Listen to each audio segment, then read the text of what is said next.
Well, hello, everybody. And today I want to talk to you guys about extending grace. And we have Angelica Williams. I said it. Right. Because, I come from the Latino America and we say Angelica, not Angelica, right? So I had to actually make sure that I was saying it correctly Mhm. because I'm not Sandra. I'm not Sandy. I am Sandra. So we have to really be clear about how we say these things from the beginning. So we are going to be talking about single moms and, a few topics because Angelica, I said it right. Yeah, Angelica is a single mom herself. Mhm. And she's a young single mom because look at her. Look at her. She looks so pretty. Okay. Okay. So, ladies, being a single mom doesn't mean that you cannot keep up with yourself. Okay. I see a Mhm. lot of raggedy looking women and they're, I'm a single mom. Come on, carry it with some pride. Take care of yourself. Look good. So let's hear more from Angelica about extending grace because I think you're going to need this conversation. So what we're going to do is allow Angelica to tell us a little bit more about Angelica and why should we listen to Angelica? Why? So tell us, Angelica. Hello, everyone. So I am Angelica. I am a single mom. I became a mom at the age of 17. So I'm a teen mom. I had my first child at 17, second by 19, and third by 23. And so I'm a mother of three, one boy, two girls, and my oldest is autistic, and he's taught me pretty much a lot about motherhood in conjunction with his daughters, but I mean with my daughters, not his, mine. But they have taught me a lot about being a woman, being a mother, and so I feel that people should listen to me because I'm 17 years into the game with this motherhood thing. And not just that, just having a child that has a disability, that's a little bit challenged with having autism, and then having two daughters who have their own two separate personalities. So I have some experience in this area. That's good. I agree with you. I think you have a lot of experience in this area. Okay. Being that I was a single mom twice, wasn't easy, but it was worth it. So tell us more. How do we start this conversation? So I want to talk about extending grace because I think my life I had to learn with all the mistakes that I've made or what people would perceive as mistakes. I look at them as lessons. But That's right. I had to learn to not beat myself up, which means extending grace to myself. And I didn't really know about I'm a pastor's kid. I went to church. I heard the word, but I didn't always hear that part about my grace is sufficient for you. And so Mhm. I used to just beat myself up a lot, becoming a single mom. I was a straight A student. I made one B in high school, and in college I made one B. So even with two kids, I made it through college. But I was the nerd, the good girl, and people were. And when I got, and I was a president of a club in high school. So when I got pregnant, I was full of shame and full of guilt. And I was like, my mom didn't raise me this way. My mom was a single mother of six kids. Um, she worked three jobs, and so I became, because I'm the oldest, I became their mother. And I think just me wanting that attention is what caused me to even pay attention to a boy. And I got pregnant. It wasn't something I was trying to do, but I know throughout my life I made Right. mistakes. And Right. so what I had to learn was, after my third child, um, my stepdad, who married my mother, which she's a constant reminder that a man with good credit, well-to-do, great job, nice cars and house will marry a woman with children, and that you don't have to settle. Like their marriage is that reminder for me. But when I was 23 and I was pregnant with my third child, or 22 pregnant with my third child, he spoke the scripture to me that thou will keep thee in perfect peace whose mind is stayed on thee. And that scripture got me through some hard times because as a single mom, your thoughts go everywhere. It's like, who's going to help me take care of these kids? Why did I choose this man? Maybe. I mean, he's doing all these things. Like, the relationship is falling apart. My mind was everywhere. And I had Right. just, left college and I'm looking for a job. And so that grace part of me, I didn't know. I didn't know. I thought that every mistake I made, that I was just being punished for whatever I had done. And I'm a good person. Like, I'm a really good hearted person, but I couldn't even really for the life of me figure out what I had did to be in this position. And it wasn't clear to me until God said, well, you did say you were the hard headed one. Because I did tell my mom I needed to learn the hard way. I thought that was going to help her stop preaching to me, but it didn't. She kept talking. But what I learned though is that grace piece at 23 years old, I picked up the Bible myself and I read that my grace is sufficient for you. And then I just started reading about grace and I started hearing about grace. And I was like, if I am forgiven and if I made a mistake and it's a learning lesson for me, then why not extend grace to myself? I can't take my kids back. I can't take back the things that I've done. I can't change it. Like, it's here. So what do I do going forward? Mm-hmm. And that was extending grace to myself. That was looking at every mistake through the lens of what did I learn? And even if I made that mistake like 2 or 3 times, it conditioned my mind to be in the place where I am now. And so what I learned throughout that time, and even now, because some days I might almost be about to go into that thing of, oh my God, did I make the right decision? My kids are getting older, especially with my son, him being autistic, and where we stay, he wants to walk to the store. And gun violence and gang violence have really picked up in my city.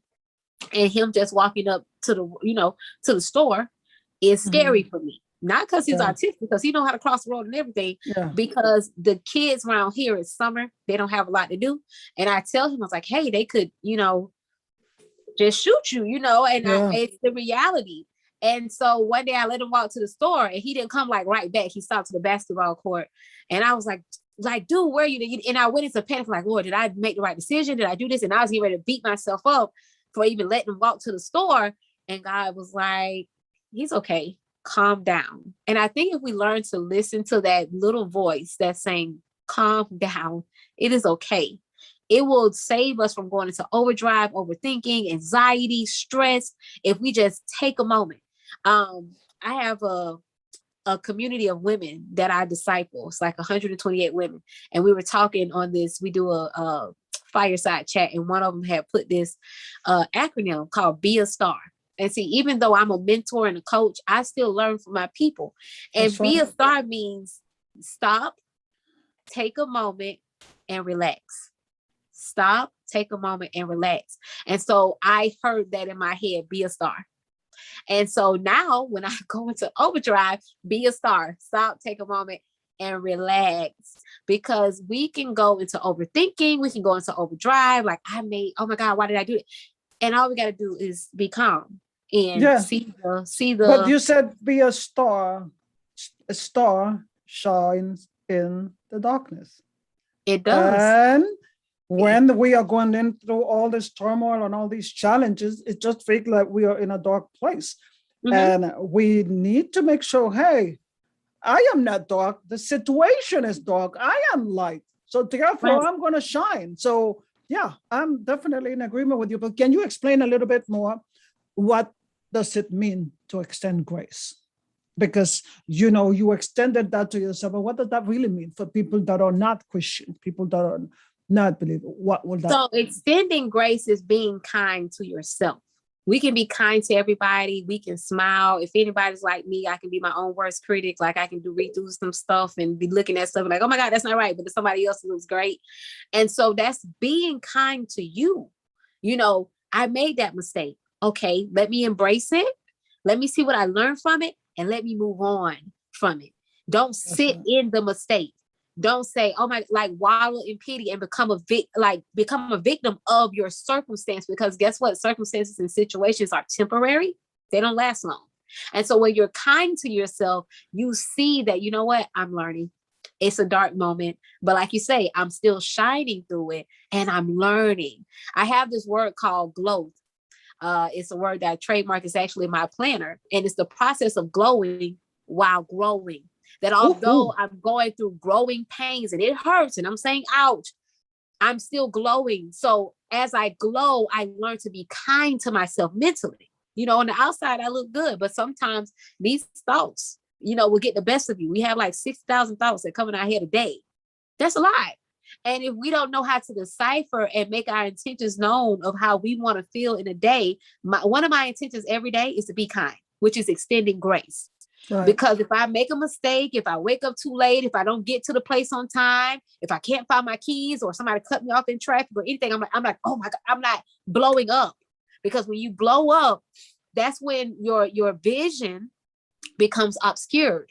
It's not clear anymore. And so I have to tell myself in every situation, be kind, Angelica. Don't beat yourself up. Some things you just can't change. You can't change how somebody cut you off in traffic. You can't change that you can't find your keys. You just got to find them and keep going. And I know with life pressures and things going on as a single parent, it just seems like one little thing could just make everything like just, oh my God, I'm over this day. But if we learn to be kind, just literally take a moment, take a step back from the situation, because when you're so close up on it, it looks blurry. But when you take a step back, you're able to see that it's not as bad as you thought it was. And that comes with being kind. That's extending grace. Be kind to you. Again, we can be kind to everybody else. We can smile. We can say, hey, how you doing? I like your shoe. Be kind to you. Compliment you. You look beautiful. You look nice. You're mature. You hand clap for you. Pat on the back for you. If people don't celebrate you, celebrate yourself. That's extending grace to you, because oftentimes we look for outer admiration when extending grace to me means I'm celebrating me, my achievements, my accomplishments. I tell people a lot, I'm just using me. I used to be the person that would pop off, meaning I would go off on people because I was defensive, because I wasn't able to take constructive criticism at a moment in my life, because I just thought everybody was out to get me. And then it came to a point where, everybody's not out to get you. It's just some people that genuinely love you. And so when I started not responding negatively to things, I was celebrating myself, because I was like, oh my God, I'm growing. I'm growing. And so being kind, that's extending grace, being kind to yourself. How do you handle being kind to yourself when you had made a lot of mistakes, especially as a single mom, and you're just constantly beating yourself up? So your brain is saying, I need to be kind to myself. But when you look at the situation, you're like, why did I do that? How do you handle that? The mistakes. So for me, with my mistakes, now years ago, I used to go into a depression and ball up in the middle of the bed and cry. And I realized that doesn't do much. When you get up, you might have a headache and you might feel weak, and it doesn't do anything. And so now when I make a mistake, I'm like, okay, you did that. So I own it. I made that mistake. I think the first part of moving forward is just admitting that you did it. Like, okay, I made that mistake. Yeah. That's my bad. And the moment you say, okay, that's my bad, now you're going forth to say, okay, so what did I learn from that mistake I just made? Like what, so I can know not to do it again. And so I've made a lot, a lot. Gosh, I probably can write the name. I'm there too. Yeah. And still making them, and that's okay. That's what I tell my student. It is okay. What's stupid if you keep doing it because you're not trying to analyze the mistake that you make, and you just keep doing it. That is the stupid part. Okay. Right. But there's nothing wrong in making mistakes, because we all about, trials and error. We learn from our mistake. It's a human condition. And I also tell myself it's necessary. Like every mistake is necessary, because think about it. When we go on a job, they give us a manual. They tell us our expectation. They say, this is what you're going to do, and this is your job description. But in life, who gave us a manual for this? Nobody. So how we learn it is through trial and error. And so if I look at all the mistakes that I've made, it's built me to the person that I am. And so when I make mistakes, I'm like, this is necessary for my growth. Because I think sometimes people think till they get to a certain age and they're like, oh yeah, I made it. I'm 34 and I'm still growing. I'm 51 and I'm still growing. And I'm still growing, and I'm still thriving, and I'm a student of life. That means I'm always learning. And guess what? Your mistakes are what help you learn. And so when my mind is telling me to be kind to myself, I've learned to embrace it. Now I might have a little bit of a temper tantrum. That's my human emotion. Okay. But then I'm like, you know what? That's necessary, because whatever next level you're going to, whatever elevation, we evolve so much that those mistakes are needed in order for us to get to that next level. whether we're evolving as parents, we're evolving in our workplace as entrepreneurs, in our purpose. Those mistakes are needed. And what I've also learned is that mistakes are, the reason why they're lessons is because the tools that we have inside of us that we may not be privy to, those mistakes help pull them out. We learn our strength in situations where we didn't even think we had it. We learn what to do in situations where we didn't think we knew, we didn't think we had the direction. And so I just look at mistakes as well as sharpening the tools I already have in my toolbox. That's right. That's right. I definitely agree with that. Especially in my life, I have always said that I'm very stubborn. That has not changed. I'm still stubborn. I'm stubborn. And God knows that I am very stubborn. But you know what? Just like when you were saying about extending kindness to yourself, if you actually are able to do that, you will be able to learn from your mistakes. If you are not doing that, then you are just going to be hard and you're never going to be able to learn from them because you're only seeing that you are the worst person. You are stupid. You are dumb. Everybody's better than you. You're just, Right. it's just a pity party. And then you make a lot of excuses about I wasn't as lucky as other people. I didn't have their parents. I didn't have their money, all of that stuff, right? So if you want to really extend grace to yourself, I will add stop making excuses. Right. That's really it. Just stop making excuses. You gotta own it. You gotta own every part of, when I was in situations where, I was in relationships and the guy did whatever he did. And I was like, well, what part did I play in it? Right. Because if I know what part I play in it and then I admit it, then that means I have the victory over that situation. That's right. When you can own your part of the mistake, then guess what? You're saying to yourself, I have had the victory over this mistake. I've learned. Right. I'm not making excuses. I'm growing, because when you sit in a pity party, you're stagnant. Who likes being in a place of stagnation? Nobody. Mm-hmm.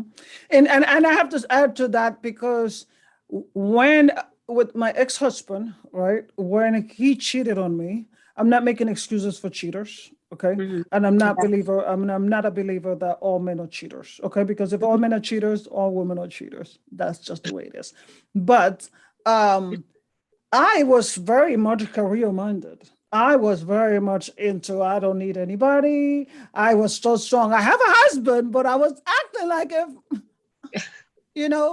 I don't really need him. Like if needed to, I could do it by myself. So he had to find somebody that made him feel special. If I did not admit that after we got a divorce and look and see, okay, what did I do wrong? What could I have done better? I would not have found the amazing husband I have now. But I have to admit it, instead of saying, oh, he cheated on me. Oh, he did this to me. Yes, he cheated on me. And that's not going to change anything.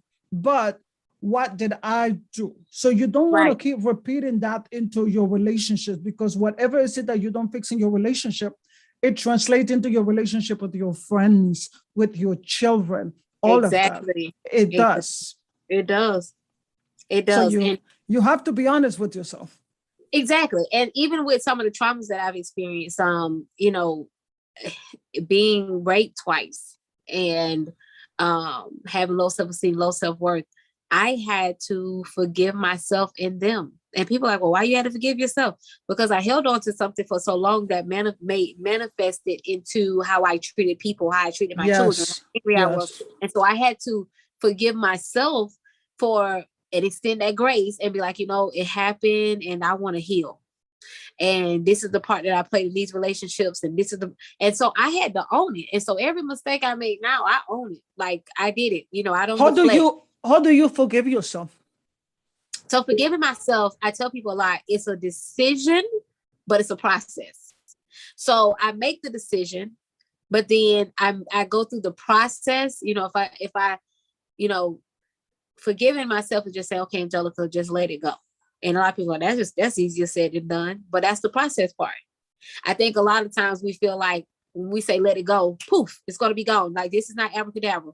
But when you make the decision and the choice in your mind to say, I'm going to let this go and I'm going to forgive myself and I'm going to release it from my heart, then your mind starts doing the work, because we do have this, our mind is a muscle. And so if we condition our mind and our muscle, like, hey, we letting it go, we're not, because what happens is when you don't let it go, you rethink it over and over. And that's mental real estate that could be taken up by something positive.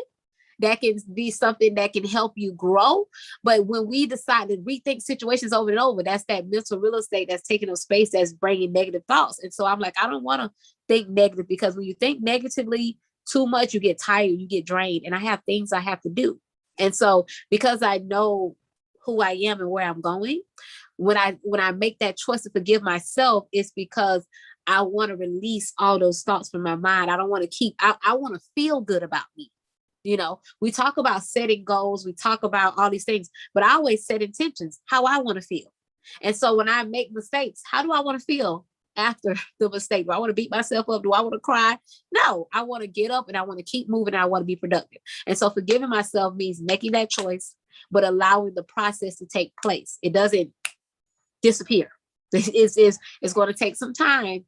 And I think if we have that expectation that it is going to take time, then we won't feel like we've relapsed or we haven't let it go. Because once you make that decision, it is a process behind it. So for me, it just comes with making a decision and letting my body process it. Because we don't process a lot.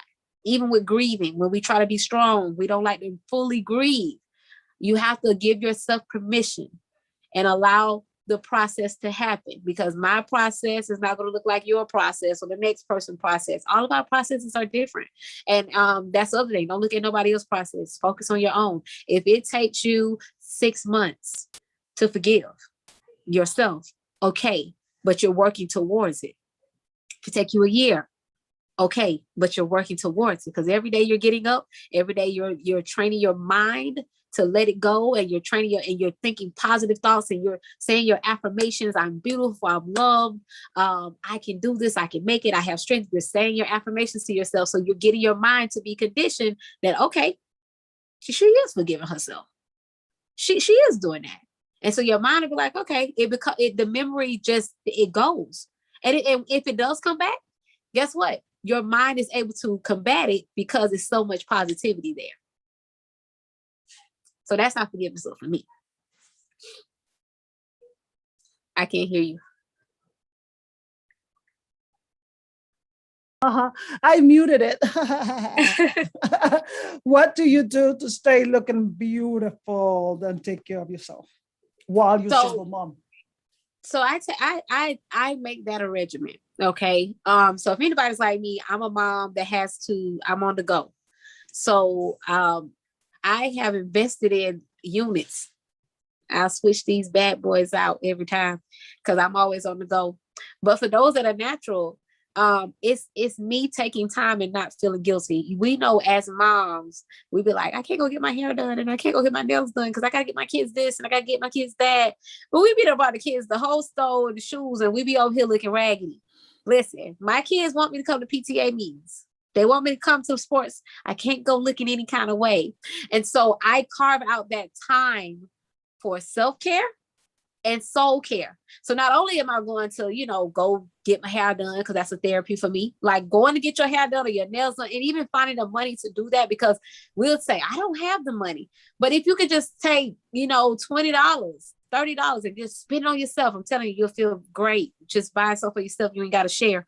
But how I keep myself looking good, because trust me, I wasn't always, able to buy the things that I have now. Especially being a young mom, I was buying, extensions off the hair stove, hair flow, hair stove, they call it the floor hair. But then I started wearing my real hair. My mom was a cosmetologist, so she would teach me how to keep up with my hair. It's YouTube and things like that. But for me, and I use YouTube to keep my hair like wrapped and things like that. Put on a little makeup. For those that don't wear makeup, get you some lip gloss. I don't wear makeup all the time. I take very good care of my skin. So I have skincare products that I that's part of my regimen, because I don't always wear this makeup stuff. because I want my skin to look healthy. I'm always drinking my water. And I find innovative ways. Some days you might not see me in this. You might see me in cornrows. You might see me in a head wrap. I know how to tie head scarves to make them look fashionable. And so it's so many ways that you can do it. I even wear a baseball cap sometime, and my hair can be a mess up under that baseball cap, but you won't be able to tell it. And I got some lip gloss on, and I just look like I just stepped out. And so keeping myself up is just so many different ways. And I think as moms, we might get caught up in this one particular way we like our hair. That used to be me. I know I like my hair short, and it got to be like this, and it can't go. It has to stay like this. And so for me, I just found so many different innovative ways. Like you might see me in a hair scarf sometimes you might see me in this wig, sometimes you might see me in cornrows. It just depends. But my face, my skincare is a part of, if I'm getting my kids their skincare products, I'm getting mine too. Or we're going to get a family size and we're going to all use the same. Now, 2 of my kids got different skin. So, one is very sensitive, but the other one, me and her will get about the same if it comes down to like a budget thing. Yeah. But I don't want mom to discount and say, I can't look good because I'm a single mom. That's not such of a thing. Keep yourself up, dress yourself up, because for me, when you look good, you feel good. It's something about when you sit in the hair and get your hair done, you're like, oh my God, I'm gonna go somewhere. You ain't got nowhere to go. It's nowhere that you're going, but you just feel good about yourself. And that's what I learned, is that fashion can be therapy. Having your hair done, it can be therapy. I am a thrift store queen. Prior to opening my boutique, I was thrift. I think I got so much, I've given away a lot of stuff, but I like thrift stores. And so it's not really about clothes and labels. It's about how you wear it, the confidence that when you put it on, and that comes from doing soul care. And soul care is personal development, listening to podcasts that motivate you, reading books that motivate you. I'm telling you, reading books, you see all these behind me? And I got some back here, and I got some over here, and I got some in the drawer. I'm always reading. I'm a reader. That's a part of my soul care. I even take that time for my kids. Like, hey, don't come in my room. This is my time, whether it's 30 minutes, like uninterrupted time. And as moms, we need that reset. People used to make me feel guilty. Well, these your kids, and okay, but what if I be on Snap? Okay, because I didn't take a mental break. Like, y'all allow me this time. Okay, even when I, take showers, they're like, Mom, they come. I'm like, listen, back away from the door. But if you don't teach them, they are not going to do it. And that's the reason why we have lots of people that are doormats, because the parents were doormats and they taught their kids how to be doormats. They didn't take care of themselves. So either you're going to get a narcissist kid or a doormat kid, because you are not teaching them, and we teach them by example. So I definitely agree about taking, when you were talking, I'm just smiling. That's why you see I talk a lot, but I haven't been interrupting because you're just bringing me memories back. You're talking and I'm just smiling. I remember as a single mom just showing up and everybody's like, that's your mom? Your mom looked good, and then they would look at another mom and they was like, oh, she look like an old lady. She look or whatever. If they say that, it's your fault. You got to take care of yourself. It have nothing to do with the age. It have to do with excuses. How you're presenting yourself. Exactly. How you're presenting yourself, and your kids, even though they're not going to tell you all the time that you look good because you already hearing it from other people. They're like, that's just my mom. Right. They just know that. My kids be like, Mom, why do they keep coming on your pictures like they friends? why they keep? I said, well, y'all stop posting me. Stop posting me on y'all stories. And then they won't comment. But, another thing is drinking water. I drink water. It helps your skin so much. I didn't know how much of that. You're talking about somebody that was an avid dark soda drinker. And I haven't really had like any dark sodas in the last 2-3 years. Just natural juices, teas, and water, like hot tea. Because I got allergies. So it always helps to have something natural. But drinking a lot of water and staying hydrated, it not only helps with your skin, but it helps with your mental capacity. Because when you're hydrated, it helps the good blood flow to go to your brain and keep out those, that tiredness and those negative thoughts. And so that's another reason. Water has a lot of benefits to it. And so, drinking water too, that's a part of soul care. Being disciplined, people don't think that that's a thing. Being disciplined in what you eat. I mean, even me, it was like, you skinny. Sorry I'm about here. that. That's It'd be okay. like, you're skinny. You're skinny. What you going? Why you going walking? And I'm like, cause I like to connect with nature, and it's a such thing as cardio, and skinny people have heart attacks too. I just Yeah, want to let you know. So even yes, being they disciplined do. in that way, taking a walk, even, it's like, well, that's not, I do, sometimes me and my kids will walk. Sometimes I walk with, a partner, because, it's like I said, the neighborhood. But I that's even soul care. It's just finding innovative ways. Take the kids to the park and you sit on the bench and let them read, and you watch it, you read and let them play. It's so many things we can do. My mom had 6 kids, and she brought it back to my remembrance that even when she worked 3 jobs and she didn't have that much money, she would she would pay, like, she'll have like $25-$30, and she'll take us to like Pizza Hut, and we'll get a slice of pizza for 2 slices of pizza, and we all had water with lemon and sugar. Yeah. We made Yes, and it lemonade. tastes very, very good. Right. So she found innovative ways, and it was more so about her spending time with us, because I think Yeah, it's the modern day parents. We was like, oh, I brought them a game and I did this, but it's nothing like spending time with them. yeah, I agree. But I am going to cheat a little bit. So can you tell us a little bit more about what is it?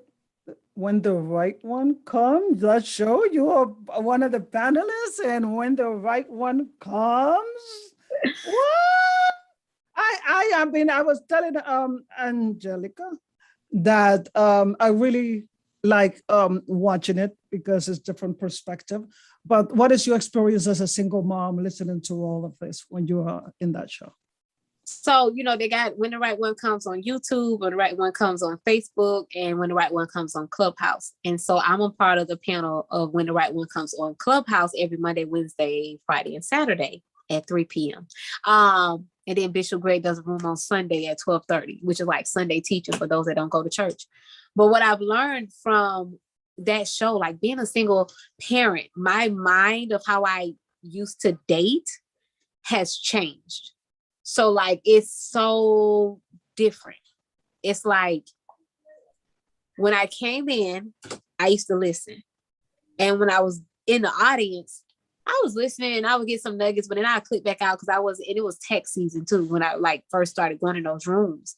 And now being on stage and just learning from the different topics, like, and coming from a church background, like my mind about how dating works and being a single mom and things like that, and just hearing the different opinions and how to conduct yourself, that you don't have to rush into a situation just because you're a single mom, because That's that is right. dangerous, because you got to figure out, you not only got to date for you got to date for your kids.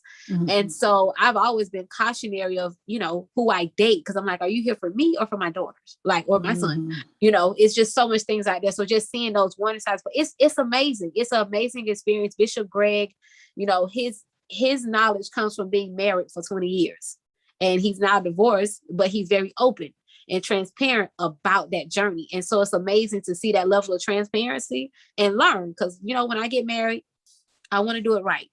Yeah. And so hearing all the conversation, all the different opinions, and then just finding your voice of what resonates with you. Sometimes I don't even speak. I just let them pour, because when you're a person that pours out so much to people, you need somebody to pour back into you. And so that's like what we are. And we're a family. So when we say WTROC family, we are a family. We talk, we support each other's rooms. So it's just an amazing experience. And being a single mom, just listening to other people who may have been married and now they're on their single journey, and some of them are single moms, or just seeing that they face different challenges, and you see them on social media, and it looks like everything is amazing, but then hearing their transparency, you be like, you know what, I'm not by myself. And I think that's the thing, when we go through these things, and platforms like yours and Bishop Greg's and other platforms let people know that, hey, you're not by yourself. It is other people dealing with what you're going through. Like, I get inboxes every day, like, hey, you're speaking to me. With the times when I'm speaking, they're like, hey, you're speaking to me. Like, thank you for opening your mouth. And for me, as a single mom and as a person, it's like, oh my God, so I didn't go through that in vain. And that's why I say, with our mistakes, it's going to come full circle, because you learn from it, and you probably be able to give somebody else advice about it. Even the different things I've gone through in life, I'm always able to speak from that experience on stage. So it's an amazing opportunity. We did When the Right One Comes ladies edition on Facebook, like how they do the men's edition. We've done it twice. That was a great experience. But I like the clubhouse stage because I don't got to get all dressed up. Even though I be dressed up, but it's like, I'm like, oh my God, let me get in this, let me make sure this, and so. But you say you have one now at 3? Oh no, it's not every day. It's Monday, Wednesday, Oh, Friday, okay. and Saturday. Now Bishop Greg is on. He's on right now. He's actually doing. He has a show called Greg Davis Live, which is prayer, prophecy, and something at 3 p.m. as well. Okay. Tuesday, Thursday. Yeah. Yeah, I like listening to him. Sometime when I see his videos show up on Instagram, just little snippets of it and the reels, I share it because he's always very direct about, I mean, just about anything. Like I just love it. And it's especially coming from a man talking to women, because most of the time you don't want to be listening to men all the time because they're either bashing or they either, but he's very honest, but caring. I like how it comes out as caring. He is. And that's one of the reasons why I like listening to When the Right One Comes Men edition, because it gives you all the aspects from a man's perspective. But Bishop Greg, he also allows, he allows them to speak their opinion, but he doesn't allow them to go too far. Like he'll bring them, hey, I'll bring it back in. Yeah. And you learn a lot speaking, coming from a man's perspective. But it's amazing, like what Bishop Greg is doing with When the Right One Comes. Like, I think a few people from that advice we've seen are getting married from some of the things he said. And so, again, seeing stuff like that, being a leader, you be like, oh my God, like what I went through was not in vain. So it's amazing. It's amazing to see his journey and to be able to be a part. I always say, I don't know what God is doing, but, I know what I went through. And it looks like it's bringing me into a place where it's needed. So, but yeah, his platform is amazing. The people that are on the stage, his co-host Anisha, super amazing. She was married for 17 years. And she's so sweet. Like we call each other sister, it's that sisterhood there. Those are my brothers. It's just amazing to be a part of a family, especially when you're a single mom and you you have a family, but you don't fit in with the family. And so when you find a family that embraces you and, they going to pray for you, they're going to check on you, and things like that, it's an amazing thing to have. And so When the Right One Comes is more than just us speaking on stage. We have a whole back channel. We talk, we pray for each other, we send funny memes and stuff like that. And it's all the brainchild of Bishop Greg Davis. Like these are ideas and visions that he's birthed out, and we all get to be a part of them. He always talks about creating or inventions, how people, he uses Clubhouse. He's like, we're sitting in somebody's invention. And it's amazing to know that we're sitting in his inventions and his visions for When the Right One Comes. So it's an amazing experience, because I've met like the people on that stage. I don't think none of them from Florida. Yeah, we're from like everywhere, like Texas, Jersey, California, in the Midwest, like all across the United States. And so, like I said, it's amazing because I've met an amazing group of people, and we support each other. We laugh, we joke, and it's just an amazing experience to just be living in that moment. Thank you for sharing that. So in closing, where should they follow you? What last words do you have? Not last as in you going, but last as in this show's going to end. That you have in sharing with the single moms. So as a mom, I just want to say these 3 things. Be kind to yourself. I'm going to say that 3 times. Be kind to yourself. Be kind to yourself. Be kind to yourself. Learn from your mistakes and take care of yourself. Take care of yourself. Who said single moms can't take care of themselves? Like, break out of that box, because you can do it. And I'm always encouraging that. Take care of you. Where they can find me, Instagram is the best place to find me, because every link to Angelica is on Instagram. So my Instagram is Angelica, Angelica, AW Williams, WILLIAMS. And if you follow that Instagram account, you'll find my Facebook, my other Instagrams, my website, my coaching, everything I do, coaching program, all those things. So Angelica A.W. Williams on Instagram is the best place to find me. Okay, cool. And I am going to be putting the link in the bottom of this video if you don't remember what she said, but you can click on it in the bottom of this video. Angelica, thank you so much. It was so much fun talking to you. Thank you for accepting the invitation to talk to us. It was amazing. Yeah. And if you are a single mom or an expert in a particular area, or you know something about single mom, get in touch with us. info@singlemom.today, info@singlemom.today. It doesn't matter if you're a man or a woman. We don't want people to feel that you can't talk. If you have some experience, if you have some knowledge about single mom, come share it with us. Okay. So with that said, everybody, may God continue to bless you. May you have a fantastic time. And just like Angelica said, extend grace to yourself.